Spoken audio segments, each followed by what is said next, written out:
ఆ మందిరంలోకి వచ్చి ఉన్నారు. నేను ఎక్కడో లాస్ట్ లో కూర్చొని ఉన్నా. దేనికి? వాళ్ళంతా కూడా నాకన్నా ఎంతో సీనియర్లు, ఎన్నో సంవత్సరాల నుండి దేవుడి యొక్క సేవ చేస్తున్న వారని వాళ్ళు ముందర కూర్చున్నారు. నేను ఎక్కడో లాస్ట్ లో కూర్చొని ఉన్నాను. భోజనాలు పెట్టారు, అందరికి భోజనాలు చేసి నేను బయటకు వచ్చి చేతులు కడుక్కుంటున్నా. ఎస్ఐ నా దగ్గరకు వచ్చి తాళాలు ఇచ్చాడు. ఈ మందిరం నీకోసమే కట్టే, నువ్వు తీసుకో అన్నాడు. నాన్న వాళ్ళందరూ ఉన్నారు కదా తండ్రి, నాకన్నా ముందు వచ్చిన వారు ఉన్నారు, నాకన్నా ఎన్నో సంవత్సరాల నుంచి చెప్పగలుగుతున్నారు, మీ సేవను నడిపిస్తున్నారు. కానీ నేను నిన్న కాక మొన్న వచ్చాను తండ్రి, ఒక 5 సంవత్సరాల క్రితం. వాళ్ళతో పోల్చుకుంటే నేను ఏ పార్టీ వాడిని తండ్రి అన్నా.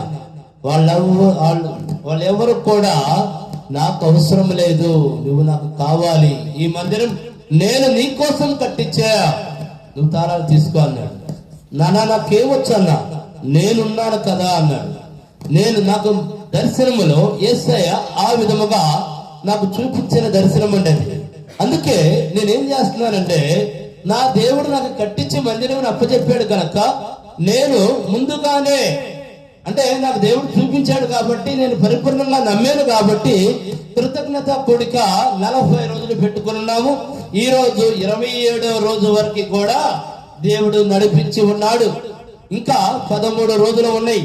ఈ 13 రోజుల్లో అద్భుతమైన కార్యం చేస్తాడని పరిపూర్ణ విశ్వాసం, 100% విశ్వాసం అండి.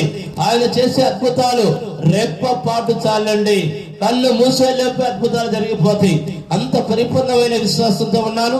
నేను ఎందుకని మాట్లాడుతున్నాను అంటే, నాకు కనపడి దర్శనము ద్వారా నాకు చూపించి నాకు మందిరము తాళాలు ఇచ్చిన దేవుడు యేసయ్య, మీరు ఇప్పుడు ఈ సందేశాన్ని విన్న మీకు ఎవరితో అయినా నాకు చూపించిన దేవుడు మీతో మాట్లాడతాడు.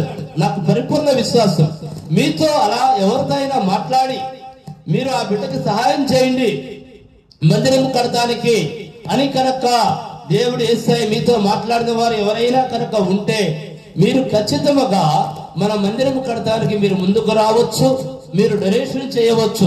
దేనికనగా కింద మన యూట్యూబ్ ఛానల్లో మా ఫోన్ నెంబర్లు, మన మినిస్ట్రీ పేరు, మన అకౌంట్ నెంబర్లు అన్ని వస్తూ ఉంటాయండి. మీరు దానికి డొనేషన్ చేయవచ్చు.